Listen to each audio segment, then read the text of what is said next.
We back with another one.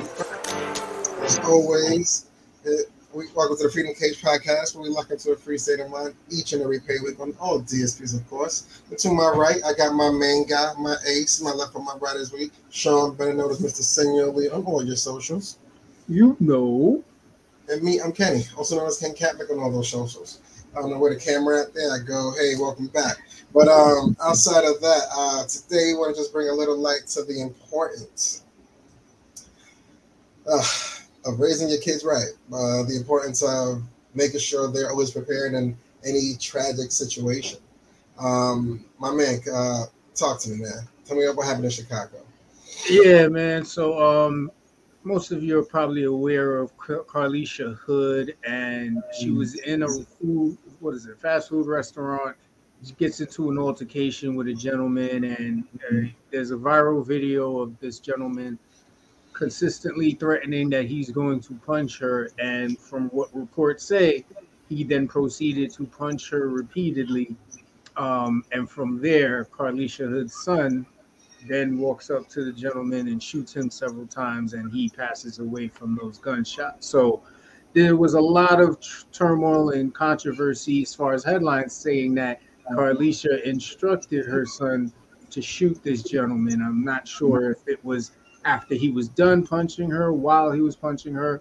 The reports are all over the place, but the initial headlines were talking about her telling her son to shoot this man. So when you hear this, Kenny, what's the first thing that you're thinking? I was super nervous because, one, I was hoping that the gun was a registered firearm at the time, because that snowball effect that could have happened in the event that it was illegal or happened to be used in a situation or a crime and they were looking for this could have just made a truly a kind of stand your ground situation a lot worse. I'm happy it was a registered firearm in the first place. The second thing I thought about was that I was super nervous about as far as when this would come to some sort of proceedings. Or the one report I did read was after the son entered the store and let a few shots go, the victim happened to somehow exit the store, and she continued to tell him to continue shooting. If that report was right, I'm not positive. But if that was the case, if that was a statement made, and if that was brought up in front of a judge, I thought that they would kind of upgrade the purpose of why we're here today. As far as it went from staying your ground and out of your ground kind of withstood, it was a bit excessive, and it could have. I was just hoping it didn't work out that way, and it kind of just put it all in the sun, which they did, thank God, and they was able to release her son on pretty much on not a not guilty thing. I didn't get that far, but just on a case dismissed, so to speak. You know what I mean? So that was my very first, second, and third reaction, honestly, because it was a lot quicker as well as I thought. For some reason, I thought it'd be a lengthier process as far as it happening last week on the 18th or 19th, if I'm not mistaken, and being released from the whole situation 2-3 days ago. So I was just happy at the super quick turnaround, the swift response to how this was going to be handled, and the fact that it worked in their favor, because I was so on their side in regards to how it all went down per, the video on social media. It was just super unfortunate, though. Just I don't know why. Whatever happened prior to that video starting, whatever escalated to get to that point, but whatever it wasn't worth the turmoil and the heartache after the fact. But super happy her son was around to help, assist, and super happy he was equipped with what he needed to have in order to protect his mom. Like, I don't know how I would react in a situation where a parent of mine, especially my mom, was under some sort of danger or turmoil. You know what I mean? But how would, if you received the call, like, not to put it right in your pocket, but if you received the call and you just travel somewhere with your mom and she's in distress, like, what's your initial first reaction? I mean, the first reaction, of course, is to defend. I can understand why people are kind of like, well, did he have to shoot him? I mean, when you're in an instant reaction to a traumatic experience, anything can happen, right? And you're going to go with what's best suited to handle the situation quick and most effective. And in that case, as you stated, with a registered firearm. When I first heard about it before all of those developments came out, it was, to my concern, of course, the same as you, that damn, is this young brother going to get locked up? You know what I mean? Without knowing anything. And, I think I think a lot of us, and I hope you haven't, but a lot of us have actually been in a situation where there's been some sort of situation, something going down, and we've had to come to the aid of a family member, and in those cases, hopefully it didn't get that far for you. If it had to, then, I wish you the best, but we always are concerned about how people are going to react out in the street, how they are going to be engaging with people that and at the end of the day, this is somebody's son or whoever that's gone as well. So you hate to hear about stuff like this. Um, I just hope that we can find better ways to communicate when we're out in the street, so then Right. results like this don't have to happen. Absolutely. Um, I know we're here in the state of New York, more closer to, well, not even closer, but within New York City, and registered firearms aren't as quick to be released as most other neighboring states. But how important is it to have a registered firearm in case of situations like this? Uh, I mean, we are in scary times where it is important to protect yourself, right? Mm-hmm. And I think with the addition of how lax we're handling mental health, and to the case of where we have people who just really don't understand or have respect for human life, we are in an age where carrying a cell phone is probably just as like carrying a firearm. And it may get to the point where you're going to be looked at a little weird if you're not carrying a firearm at some point in the future, if things continue the way they are. Yeah, because in the open carry states, beef is very minimal. As far as if you see someone carrying and you're carrying, if you both have a disagreement, it's usually can get talked out because we both have the equipment to, make sure we both go home safely. So let's make sure we both go home safely. It's fun now that that's kind of off the table. Like, what are we really mad about? And I hope those discussions happen more often than not when it isn't in those open carry states, and which it seems to be as far as the news goes. Like a lot of the time, there just isn't too many freelance situations as far as robberies and just things where you could be at a disadvantage if you did not have, because everybody has the potential to have, so there's no issue.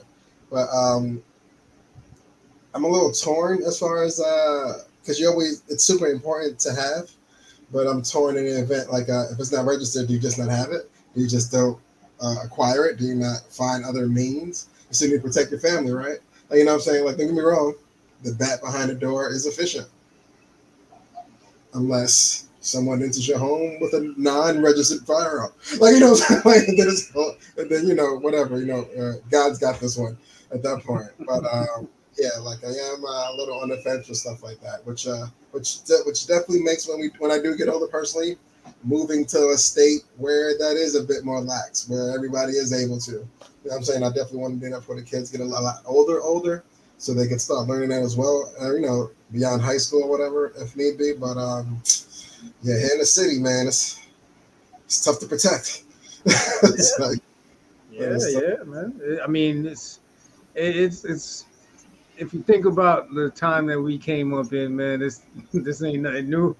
It's just there's more access, I want to say, in legal sense, and yeah, it's just scary hours, man, because you really, really are open to whatever is out there.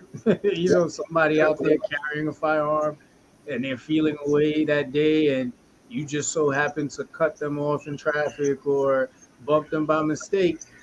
That's it. That's the end of it. You know what I mean? So that, to me, that is the scary part, because it's not the gun, it's the person who's carrying it.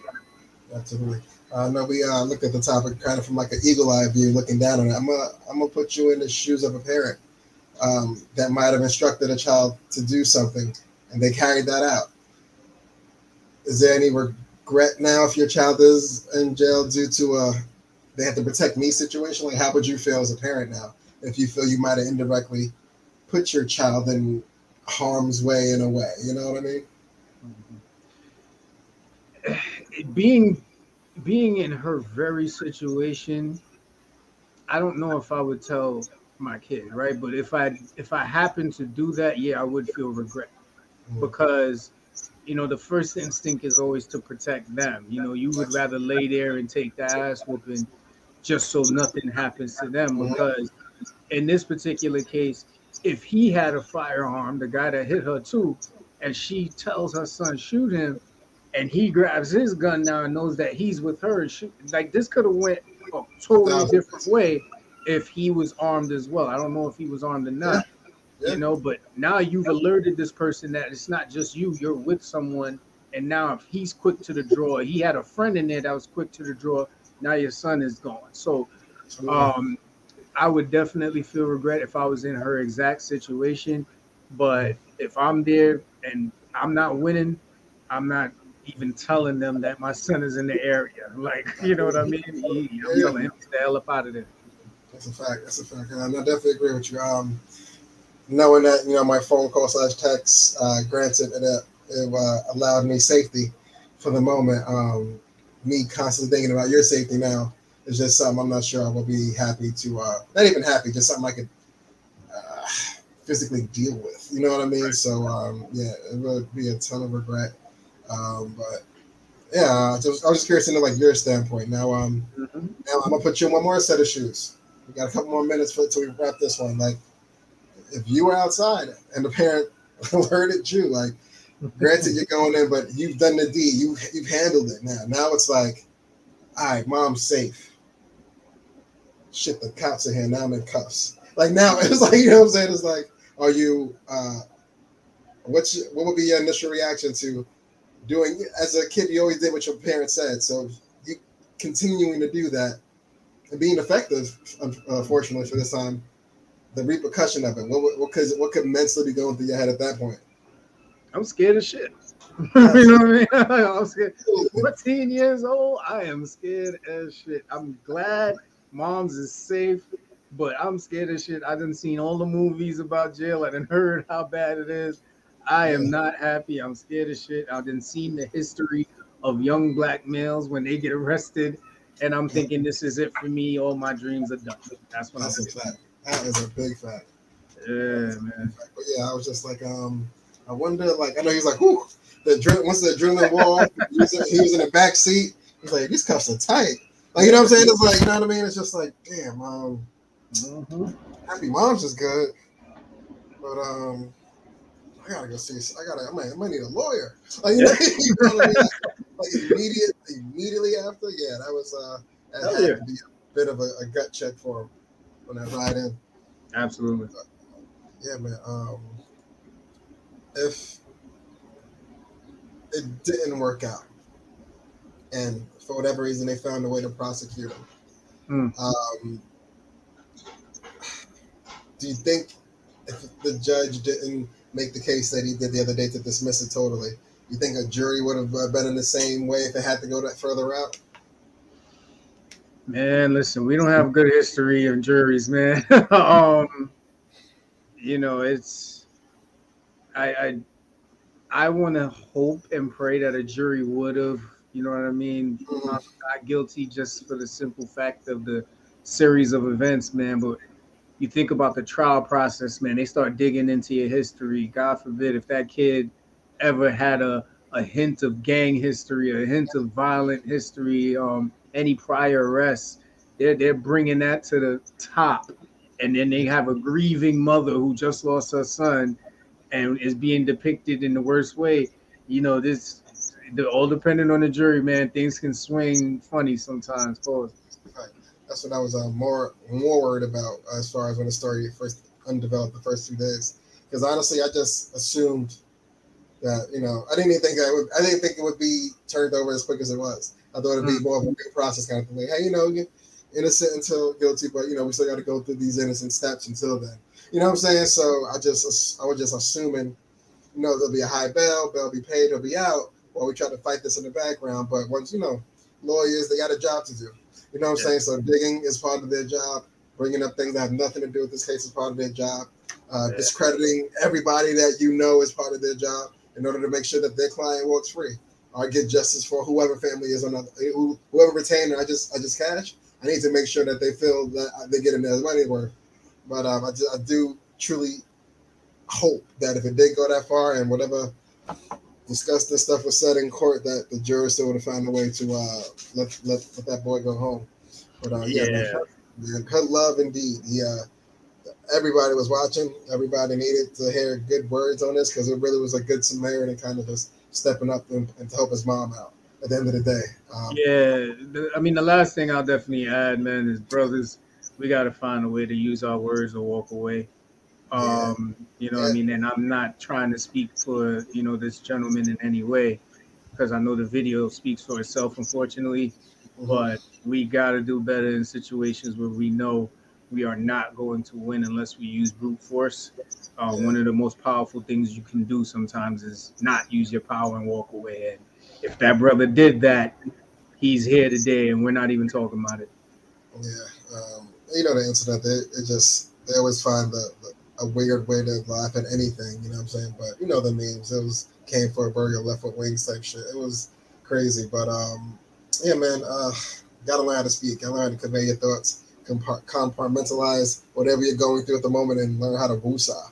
You know what I'm saying? Like it sounds like a very something that people take for granted because you never have to use it. They never have to count to 5 just to themselves. They're very explosive, very reactive. But being so can put you in harm's way very quickly, as we all know. Yep. Yeah, man. Hood love, man. Hood love for sure. Shouts to the son. He's got a bright future ahead of him. And any career he picked, he has a pretty good backing now. So, man, shouts to them. Happy it worked out. Absolutely. Anything you want to add? Oh, no, I'm good on this one, broski. All right, man. Listen, thank y'all for checking in with us, man. This was Hood Love, man. Like Kenny said, shout out to Carlisha and her son. Definitely make sure you hit up the comments. Check out all the merch. Follow us on all the social media platforms, man. Subscribe to our channel. We live stream every Wednesday. We're live on IG as well. Thank you for tuning in, man. But right now, we are now. We out here, baby. y'all know the line, man. We out here. Whatever it is that you do, we salute you. That's it. Let's see Pete Crew back at it. Catch you next week. We good. We out. We out.